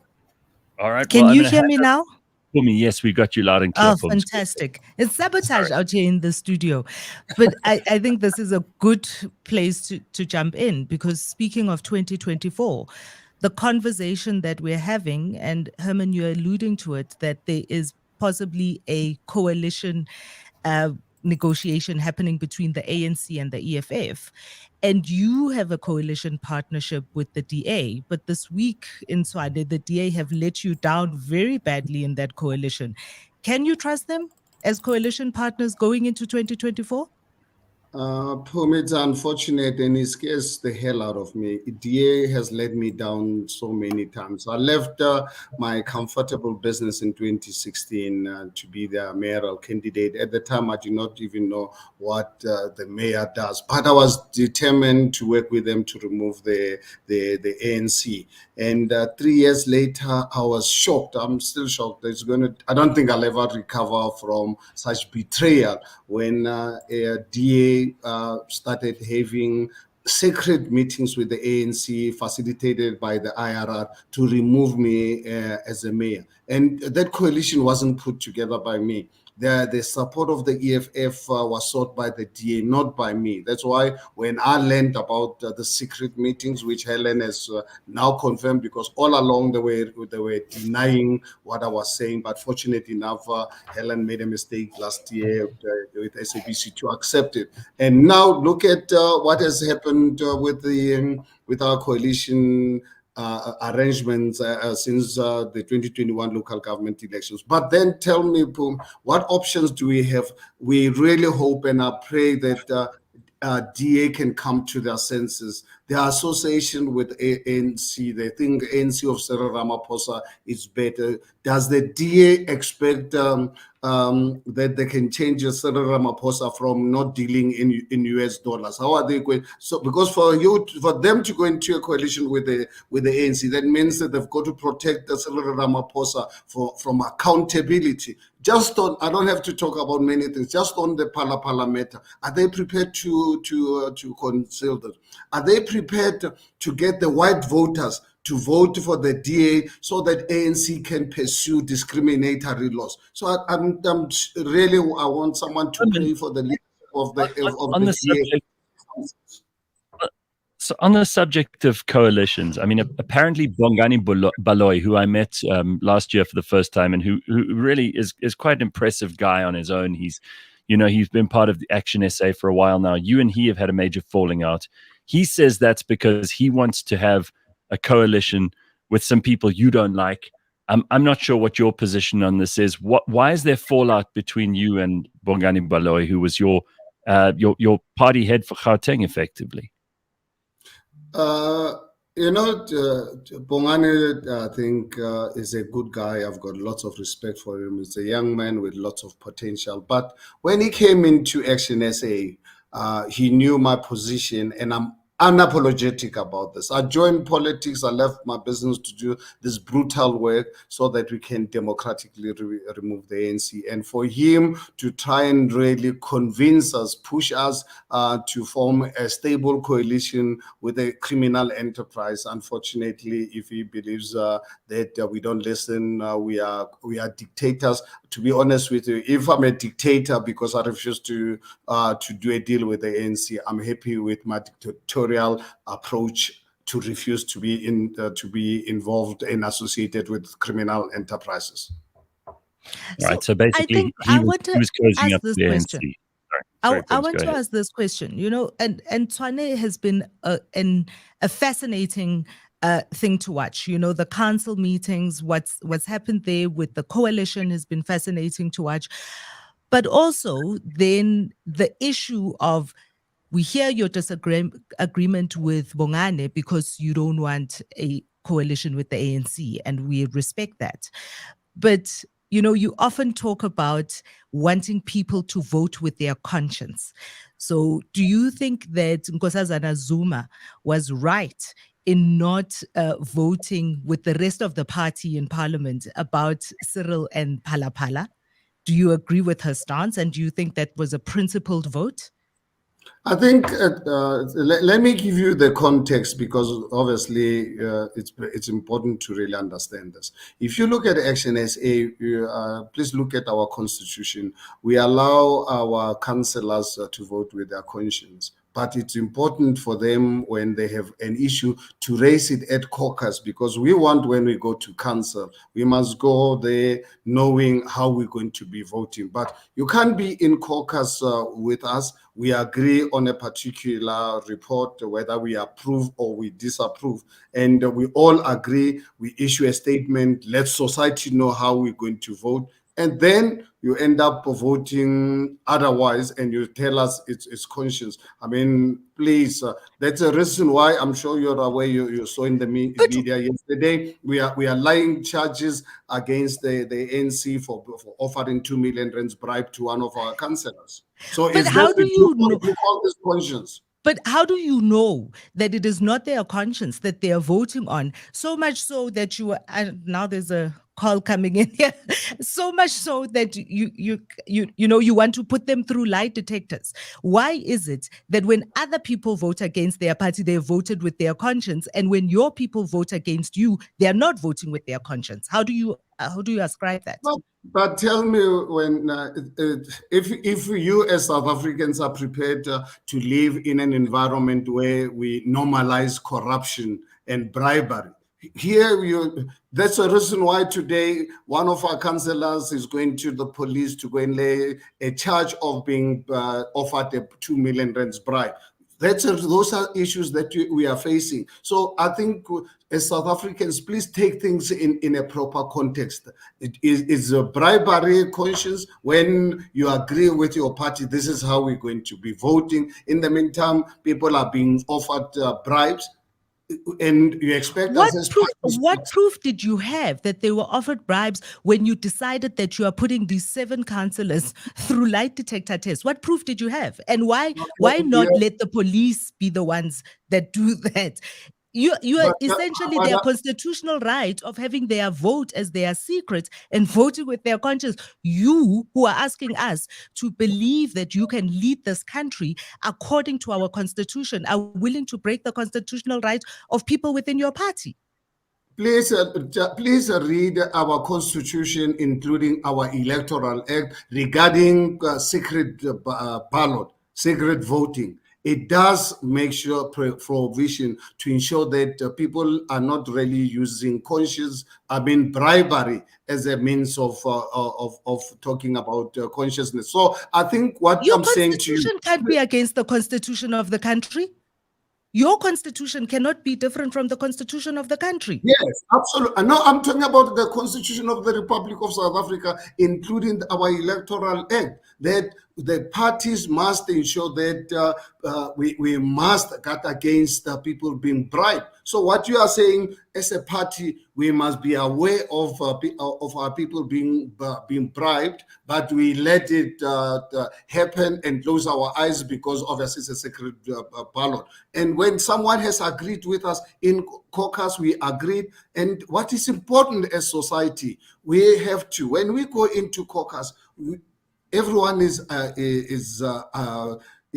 permitted to ventilate their objections or their approval of a particular subject. But you cannot obviously agree with your caucus.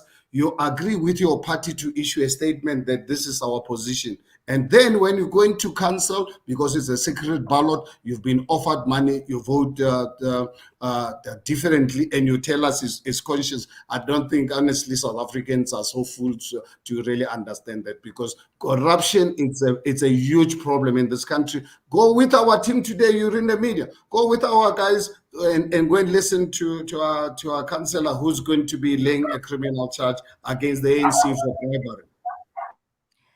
So I think the question I'm asking, which you haven't responded to, is what proof did you have that there was bribery, and why not take that proof to the police, but rather put these councillors in your own process, which violates their constitutional right to have their vote as a secret? I'm That's not my sure question. I'm not sure how I must explain this. At 10 o'clock this morning, the That's councillor is okay. going to the police. So I don't know what language I must use. It's not even actually, I say this, is the councillor who's been offered a bribe, is laying a criminal charge against the NC for bribery. So what more can I then? No, I hear you. Gareth, we can't hear you, or I can't hear you. Sorry, there we are. Can I just ask? Would you guys really mind? You know, when I accepted this interview, I'm sure you're aware. It's publicized open widely. I'm addressing a breakfast session at 7:30 in Central. I know that. People have paid for that, so I think you, I'm going to be rude. So would no, you no, mind? not at all. I'd love to Thank be you. another 2 hours with you, but unfortunately, I've got people really waiting for me, and they've paid for this. All right, no Thank you problem for at all. coming. Herman, thank you. Yeah, thank you for coming. Thanks, Herman. Thank you so Bye-bye. much, and I appreciate the opportunity. And I don't know. Let's hope that Monday is not a mess. Herman Mashaba, who is the president of Action SA, former mayor of Johannesburg. Always good to have him on. Phumi giving him the gears. But Ian, I mean, this is what, we want politicians to be given the gears. They seem to have a very easy ride in some places in this country. You were telling us before Herman came on about this this commissioner or the general who's in charge of the Overberg region. Do you find that when you are helpful and your tone is friendly, and I'm sure this is how you start, you don't start off being combative, do you get further with people even if they're not necessarily competent, but by being polite?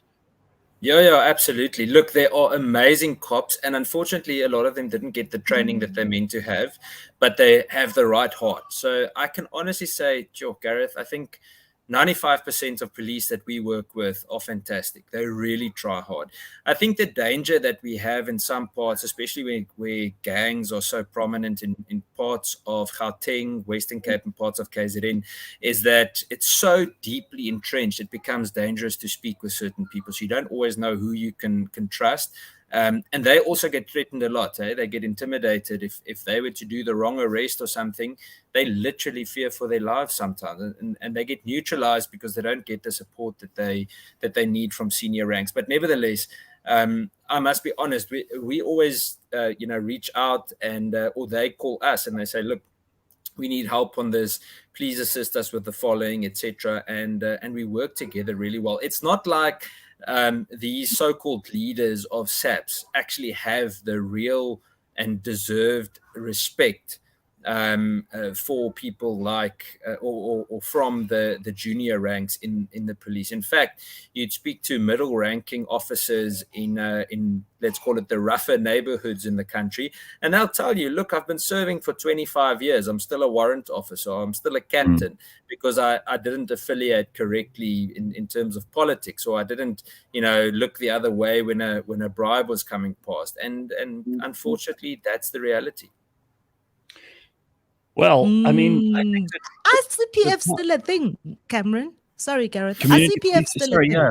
Community policing forums, are they? Because, I mean, I joked about the WhatsApp groups earlier. Haven't they taken the place of some of these? I mean, do people still have meetings? Unfortunately, look, in some parts, CPFs do amazing work. The original policy framework of CPFs that the police wrote, the idea was really for it to be only a forum where all the different entities that can work together to combat or prevent crime get together, and they work together from there. But unfortunately, in some places, it became a bit of a political body. So in the Western Cape, you often have a problem that CPFs are kind of more national government and ANC aligned, and neighborhood watches are more provincial government and DA aligned. And that creates its own, conflict dynamic, because then they fight about who reports to who falls under who. And I'm like, guys, we all have the same problem. What are you fighting about? So that makes it challenging. So yeah, they do exist, but I don't think they're as effective as they should be. They were meant to be a bit of an oversight body as well, but unfortunately they don't always get the results that they were hoping for. But nevertheless, we should try and be involved in CPFs and neighborhood watches alike. The more of these initiatives we support, the better. And this is a thing, I listen to some of the politics going on and the fights, and I saw a tweet by the Premier in the Western Cape about something that was said about the vaccine yesterday, and that people should be held to account for believing that the vaccine doesn't work. And you know what? Yeah, I want to say to some of these politicians, we've got more serious problems, man. We've got 84 people being killed every day, and you're worried about who decides to vax and who not. Geez, get your priorities straight. Half the country's in the dark for half of every day. And that's just load shedding. That's without the cables being stolen. So get your priorities straight. Put pressure on the things that actually count, and stop with this populist and personal. I love how you said it earlier, Gareth. It's personal politics. It feels like it's more personality based than actually. And I don't know who to believe anymore, because every story sounds legitimate to me. So yeah. I'm so confused with everyone that I hear. Well, I mean, Ian's book is called We Will Not Shut Up, and I'll put a picture of that up again for people to see, because you really shot to the headlines last year when you were, very publicly standing up against these politicians and also corrupt police officials. But maybe this is a great time for you to just tell us about exactly how our police have been captured by like a mafia. There's no other way to put it, right? And you can explain this in more detail than I can. Just exactly who is in charge where, and how does it actually work? Who is the person who can make things happen in, for example, the Western Cape? Are there powerful police commissioners there? Are there politicians who are secretly controlling things behind the scenes? When you talk about the mafia, there needs to be like an organization, or is it just disorganized, anarchic chaos where whoever is the strongest at that time manages to win out? So no, I in my opinion, it is incredibly well organized, and I'm actually gonna run through it quickly with you. I'm just opening it here while we speak, but just as a brief introduction, I'll send Ryan a picture, if that's okay, that he can share with you to share quickly, and I'm gonna speak from there. But as a very short introduction, Gareth, we literally have a case where probably around between 2008 and 2012, the actual provincial commissioner in the Western Cape was involved with the smuggling of firearms and other things to gangsters. Now, the interesting thing is, okay, I've sent the picture, and then Ryan can maybe share it. The interesting thing about this is that between 2000 and it's about 2006-07 up until now, the police alone have lost or have supplied over 26,000 firearms to criminals in South Africa. So, in my opinion, the South African Police Service is the single biggest organized crime entity. Well, actually, the second biggest. The ANC is the biggest organized crime entity in the country. Now, how does this work? Well, for the ANC to get away with the massive levels of corruption that they have over the past 20 years, the first things they needed to do is grab hold of the criminal justice system. So when Taylor says that they fighting crime, they don't want the police to work, because then they themselves will be caught out. So let's start in 2003. Jackie Selebi comes in as the first national commissioner with zero police experience. He ends up disbanding the commandos, and a lot of people have an image of commandos of white farmers that got camos from the army, etc., etc. But in essence, it was a mix. It was a fantastic force multiplier for the police, and it was something that could be used to stabilize areas of severe violence and specifically violent crime, especially in rural regions where police stations were, not always resourced in terms of human resources as well. Then he disbanded the majority of specialized units in the police. He said that these tasks need to be completed on station level. Now, the first thing that happens, Gareth, Phumi, and Ian are all, let's say, murder and robbery detectives, and now we are going to work at station level. But the problem is that now I have to go and arrest my neighbor for being a gangster. So the next day he tells me, hey, but I know where your child goes to school. So it just ends up neutralizing the whole thing. It doesn't work. Okay, so that's Celebi. After Celebi, we've got Bheki Cele coming in as the National Commissioner. Now Celebi survived long. He went to jail. He died later. May he not rest in peace. He destroyed the police. Then Cele came in. And the interesting thing is, if you read the training audit report from about 2012 of the police, and this is a police report, it tells you that Cele pushed through thousands of new police recruits without them actually passing the necessary qualifications at the colleges. They even failed their remedials, but he still gave them uniforms in the hope that they'd have enough members for the FIFA World Cup. Now, interestingly enough, that's when the whole scandal happened about the building tenders, the irregularities, when the public protector said something's wrong, he didn't follow the right procedure, he needs to go, and he was sacked by Zuma. Now, you need to know how bad you are when you're sacked by Zuma. Imagine that. Imagine, but I think in essence they were actually in cahoots. I think it was more, taking one for the team and carried on, and you'll get a nice position later, which he did. I mean, he became, I think he was Deputy Minister of Agriculture for a short while, and soon after that he became Minister. But anyway, after Cele, we had Lucky Mkhonazi come in for a very short moment. He's the current Provincial Commissioner of KZN. Now, Lucky had all the right, he had all the right qualifications on paper. I like him up to now. Unfortunately, there's a little bit of controversy about Louis Vuitton. I don't know what it is with cops and Louis Vuitton, senior cops, but they just can't keep their hands off Louis Vuitton gifts. Wow. But then Lucky said to Parliament, look, I can't do my job because I keep on getting calls from senior politicians in the ANC telling me who to investigate. Then he was fired. Then after him came Ria Piecha. Now, Ria Piecha, after 2 years, she gave herself a 10-year service medal. She gave herself the amalgamation medal. She gave herself the FIFA World Cup medal. And the list goes on. So she was like a Gaddafi. She was listed with medals and everything without any experience. Then she was sacked after Marikana. And then we had a short moment with General Motiba, which was a very honorable man. He was there for a short while, and I think the politics was just too much. I knew him for several years, and I must say he always impressed me, and I've never heard his name said in anything regarding corruption. He was there for a short, and then maybe he was just there for too short a time. Exactly. So then, that's the problem, I guess.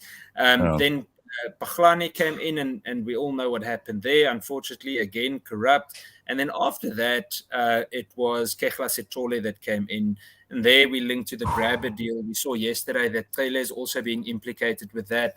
Fikile Mbalula was involved with the grabber deal. So the point I'm trying to make is like it's a gang of godfathers, it's a gang of dons, and it's like with a cabinet reshuffle, the dons' reign just continues because Cele knows everyone's dirt. He's involved in the taxi industry in KZN. He's involved with all the different dons' reigns or the other godfathers' reign in the ANC, and I think he's a very, very powerful man, and so his reign just continues because if anyone does anything to him, he can not only physically, but he can really do reputational harm to them and expose a lot of the very, very dirty secrets on the inside. And I've just touched on some of it, but that's how So in other words, he's wearing that hat with good reason. He's there. He's reminding everybody every time you see him on the news that he is the mafia don, that he is the guy who holds all the strings, that he has dirt on all the other police appointments, and that he will use that if you fight with him. I mean, it's absolutely unbelievable. This is happening in plain sight.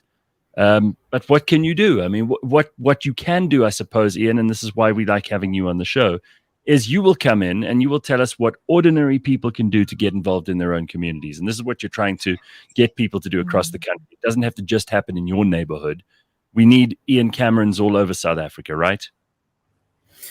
Yeah, I think, look, Gareth, I think a lot of people, often people say, but aren't you scared for your safety and so on? But my opinion is the more of us speak up, if you're not walking around with secrets, the danger is far less for you. So speak out, speak up. The more of us do that, they can't arrest all of us, can they? No. You know, this is my issue sometimes with big corporate South Africa. I say, guys, but you can literally numb the South African government. You can hurt the ANC so badly by saying, hey, should we take a tax holiday for a little while, you know, because you keep pushing us to do the wrong things. But it's like there's just no backbone. There's no it works for them. Ian, Ian, the chaos in our governing system, the chaos with our government works for private sector. It works for them. They are making money. You know, you just have to look at Sense announcements and how much bonuses people are making and how much the executives are getting paid and then you know that it is not in their interest to change anything. You know, when you're paying 114 Rand for 6 liters of milk at Woolworths and the CEO is earning millions in bonuses every year, it's not in their interest to look at the regulation of the cost of, you know. All right. Well, let's end on a high note, because I mean this has been a very depressing way to look at the start of this year, and really we're only in March already, and the 20th of March is now going to be a national shutdown supposedly. Yes, I was just getting ready for Christmas. Sorry, why did you remind me it's only March? You two have said that that you're hoping that the EFF is not going to really achieve anything on Monday, that it'll be a bit of a damp squib. I certainly hope you're right, and I think just judging by the comments, that's how most people are feeling in terms of what they hope Monday will bring. But either way, look after yourselves. And Ian, thank you for checking in with us again. It's always good to see you. I encourage anybody who has not to check out your book. Here is Ian's book. It's called We Will Not Shut Up. And I'm very glad that you are not shutting up. Let's all take a leaf out of that book. Yeah, you know, if anything, Ian reminds us that there's more of us than there is of them. And it's important for us to be part of the, you know, stand up for ourselves, stand up for our communities, because there is more of us. There is more of us. Right. There will always be more of us than there is of them. We just need to stand up. Excellent. Everybody be good. And we will see you tomorrow morning at 6 o'clock. Ian, thank you. Phumi, thank you. And cheers.